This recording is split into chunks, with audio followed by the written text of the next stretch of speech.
What's up, Taiwan? I'm Jaime Ocon with 10 minutes of news from here in Taiwan and around the world. President Taoyuan on Friday said that recently announced year-long mandatory military service would not be a waste of a year for young men. On a visit to troops on the outlying island of Penghu, she also said Taiwan needs to prepare for war in order to avoid war. Rick Lauer reports. Taiwan's military have been on high alert for much of the year. Beijing's been sending military boats and planes into the area around the island nation on an almost daily basis, putting a strain on Taiwan's armed forces. In the face of this increasing aggression from China, which claims Taiwan as its own, the country's President Taoyuan has been steadfast that Taiwan can and will defend its freedom. Now, as the year comes to an end, she's visiting troops on a strategic outlying island off the west coast of Taiwan, home to a major naval base. 近几年，威权主义持续扩张，影响区域的和平稳定。台湾位于民主防线的最前线，唯有备战才能够避战。我们必须不断强化自我防卫的能力，才能更有力地确保国家安全。 In just the last year, the president has stepped up Taiwan's defences, overseeing a record amount of military spending and extending the length of conscription to 1 year. 在新制下，当兵这1年绝对不是浪费1年，而是用这1年的时间在部队中学习到更能生存、更能作战、更能救人的技能，让自己更有能力守护家乡、守护 家人，我再一次的强调，和平所仰赖的就是坚实的国防。Beijing has shown no sign that it plans to ease up its pressure on Taiwan, and its military personnel, like the soldiers garrisoned here on a small island just over 100 kilometers from the Chinese coast, that will continue to be the front line against that military aggression. Easton Chen and Rick Lauert on Penghu Island for TaiwanPlus. Taiwanese vaccine maker Multi-Generationl is being investigated for insider trading and transaction fraud. Taipei prosecutors have launched a probe into the firm and its parent company, Multi-Generationl Biotechnology Corporation, questioning 18 people. This includes Multi-Generationl Biotech Chair Stanley Chang, who has been released on bail. Officials are looking into unusual trading activity ahead of major announcements by the company. This is believed to be related to a massive increase in Multi-Generationl's stock price, which came before the government's announcement that it would hand the company a contract to develop a COVID-19 vaccine. Prosecutors have also asked Taiwan's health ministry to investigate any unusual transactions by the people involved in the deal. Taiwan's government has collected record excess tax revenue this year. The main opposition Kuomintang says the extra money should be given back to taxpayers. But on Thursday, Taiwan's acting finance minister Ran Qinghua said that any form of tax reimbursement would need to go through a complex budgetary process. Ran says they normally use excess funds to pay off government debt. 从107年到去年为止我们实际上还债的5227亿，这个是实质还债。以前还债都是通常说举新债还旧债。 Taipei's Metro Authority is preparing for New Year's Eve celebrations this weekend. Jeremy Olivier reports on what they're doing to make sure that the people who go out to celebrate also make it home safe and sound. Counting down to the end of 2022, Taipei's New Year's Eve celebrations usually see hundreds of thousands of revelers gather in the city's Xini district. There, they'll be able to watch the ever more spectacular fireworks display at Taipei 101. But this year, the city's leaders are on high alert. This comes after a crowd crush in South Korea during Halloween celebrations killed nearly 160 people and injured around 200 others. The company that runs Taipei's subways says it's getting ready to accommodate an expected 2 million or more commuters throughout the New Year's holiday weekend. 事实上是42小时的不收班营运哦。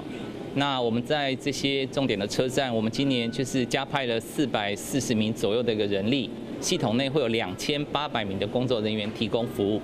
To help make sure everyone gets home safely, the Metro will create 1 to 5 meter wide buffer zones around the entrances to nearby stations. Staff will try to keep those who are waiting entertained by telling jokes and riddles. And they'll use handheld LED signs to help people see route markings. Metro police are also undergoing crowd control training. They're learning how to quickly assist injured patrons and carry out command and control operations.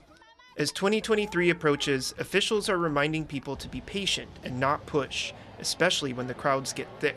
Most importantly, they hope everyone can both have fun and get home safely. Alex Chen and Jeremy Olivier for TaiwanPlus. A factory fire in the central city of Taichung killed 4 people and injured 2 on Thursday night. Firefighters brought the blaze under control after battling with it for about an hour. 火势我们很快就做扑灭哦，但是因为人员受困在狭层，那上面浓烟很大，所以受热的时间有比较久一点。Of the 2 people injured, one suffered severe burns on over half of his body. The victims all worked for an exhaust fan company who are converting the building into a warehouse. The city government says the building is an agricultural zone that is not registered as a storage facility. The authorities say they will treat it as an illegal structure and ask the property owner to make improvements or tear the building down. Taichung City Mayor Lu Shouyan has ordered her city's bus drivers to take traffic safety courses. Lu made the order on Thursday after a bus struck and killed a mother and son earlier this week. The mayor wants bus drivers to complete safety training before the Lunar New Year holiday in January.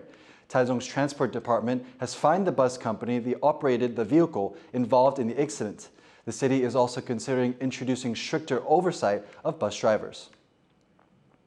A school for indigenous students in Taiwan's eastern county of Hualien is getting in touch with its roots with new local language teaching materials. Jeremy Olivier reports. Children learning their mother tongue through song. That's the goal for the school in eastern Taiwan's Hualien County. The students at Yongfeng Elementary School belong to the Indigenous Amis group. They are discovering their roots with an illustrated songbook written by a local musician and artist. He says the songs not only teach children the Amis language, but also their culture. 因为这些歌呢，就是拿来做教学用的，所以每一首歌就是都有它背后的我成长的故事跟部落的一些文化故事在里面。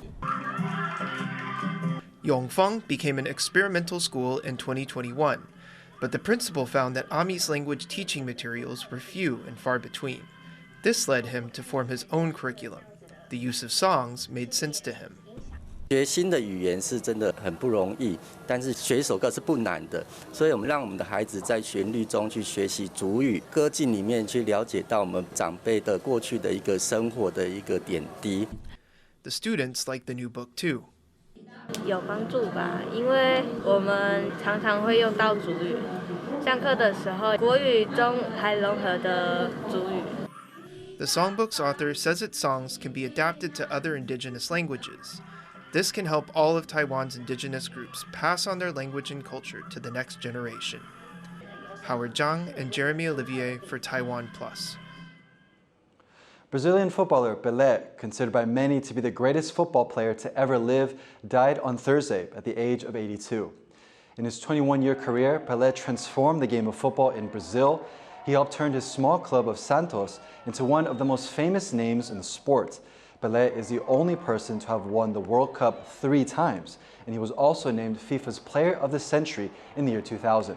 Pelé's funeral is scheduled to take place on Monday and Tuesday next week, where his coffin will pass through his hometown of Santos, where he'll be laid to rest.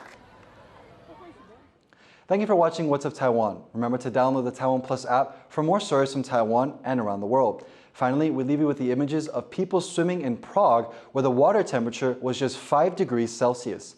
I'm Jaime Ocon. Take care and see you next time.